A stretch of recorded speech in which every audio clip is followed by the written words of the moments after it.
Dus ja, wils die maar weer in de squalbanken zitten, hadden Ben hier nog lekker een paar weken vrij.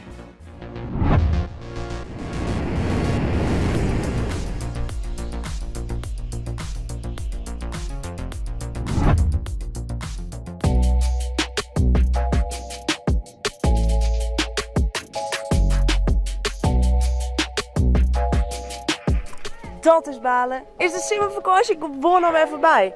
Of is het eigenlijk wel blij als het dan weer naar squallenmeester? Zo ja? Like dan gauw deze video. En, hoe lang had je vrij West? 6 weken. 6 weken. Vond je het lang?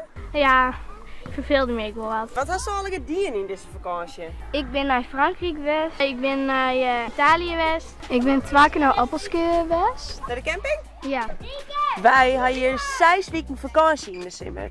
Maar hoe zit dat eigenlijk in Amerika? Binnen ben daar alweer een squallen Jeroen? Nou ja, ik sta hier op het Squalplein en het is nog altijd leeg. De band heeft nog altijd vakantie. En dat komt omdat ze hier 3 hele maanden lang vakantie hebben. En jij iets, honderden jaar lang, wie de meeste mensen die je wen je boer. In de zomer weer er vooral een heel soort werk op het land en dan konden ze de band goed broeken. En vanzelfs, de meeste mensen binnen al lang net meer boeren, maar het is nog altijd traditie om zo lang vakantie te hebben in de zomer. Hoe ze die vakantie invullen, dat is ik wel een beetje oors.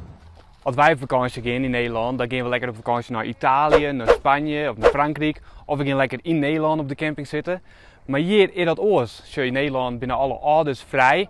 En hier, de meeste ouders die werken gewoon terug in de zomervakantie. En die band die vullen de vakantie ook op een andere manier in. Die gaan heel soort op kamp. Op zwemkamp, op wilderniskamp, op sterrenkundekamp. Van alles wat maar bedenken is. En dat doen ze dan met tientallen band tegelijk alle bij elkaar op één kamp. Wist dus trouwens dat de band hier op de basiskwallen al huiswerk krijgen? Ja, dan snap ik wel dat die vakanties echt een moment binnen om mijn vriend te wezen. Dus ja, wils die maar weer in de squalbanken zitten, had de band hier nog lekker een paar weken vrij. Dat betekent wel zo dat wij hier geen vakantie hebben, geen meivakantie en de kriesvakantie is een week kwarter. Maar ja, maak dan nou maar even een extra geniertje. Wat had je liever? Een lange zomervakantie en een kwarte kriesvakantie? Of vies de vakanties in Friesland fijner? Kwarter, maar vaker. Drop het in de comments!